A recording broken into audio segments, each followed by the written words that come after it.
कल जो अनाउंसमेंट आई है उसके बाद बहुत ज़्यादा कन्फ्यूजन है स्टूडेंट्स में कि किसको पीजीडब्ल्यूपी मिलेगा और कितनी लेंथ का मिलेगा।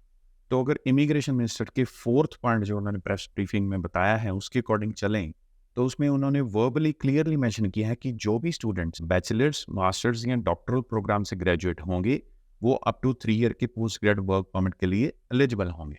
अब इसको जब हम कंपेयर करते हैं जो प्रेस रिलीज आया है आईआरसीसी की तरफ से उसके according post grade work permit की जो लेंथ है उसे लिंक कर दिया जाएगा उन ऑक्यूपेशंस के साथ जहां पर बहुत देर से शॉर्टेज चल रही है। तो जब हम इन दोनों चीज़ों को एनालाइज करते हैं तो ये क्लियर होता है कि अप टू 3 ईयर के वर्क परमिट्स मिलेंगे बैचलर्स एंड मास्टर्स करने वालों को। और अगर हम बात करें अंडर ग्रेजुएट या पोस्ट ग्रेजुएट डिप्लोमा करने वालों को तो आप ध्यान रखिए कि इसके बारे में बहुत ज़्यादा इन्फॉर्मेशन करंटली पब्लिक डोमेन में अवेलेबल नहीं है। जितनी इन्फॉर्मेशन अभी अवेलेबल है उसके अकॉर्डिंग ये हो सकता है कि अगर आपने हेल्थ केयर या ट्रेड्स या मे बी इवन स्टेम में स्टडी की है तो हो सकता है आपका पीजीडब्ल्यूपी जो है वो लॉन्गर लेंथ के लिए आए, मान लीजिए 2 साल के या 3 या इवन उससे भी ज़्यादा।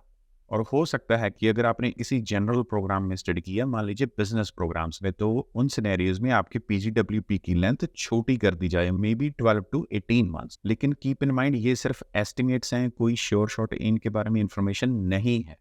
और अभी ये भी क्लियर नहीं है कि जब ये रूल एप्लीकेबल होगा वो उसी दिन से होगा या कुछ स्टूडेंट्स जो अभी पढ़ रहे हैं या जिनकी एप्लीकेशन लगी हुई हैं उन्हें लॉन्गर वर्क परमिट्स अलाउ किए जाएंगे या नहीं। तो इस चीज़ के लिए मैं यही कहूँगा कि हम सबको ऑफिशियल अनाउंसमेंट और डिटेल्स के लिए वेट करनी चाहिए। Fourth, for prospective students applying on or after November 1st, post-graduation work permit eligibility will depend on the level of study. Graduates from bachelor's, master's, and doctoral degree programs will remain eligible for a work permit up to 3 years. These graduates are more likely to acquire transferable knowledge and skills and be able to adapt to changing economic circumstances over the long term.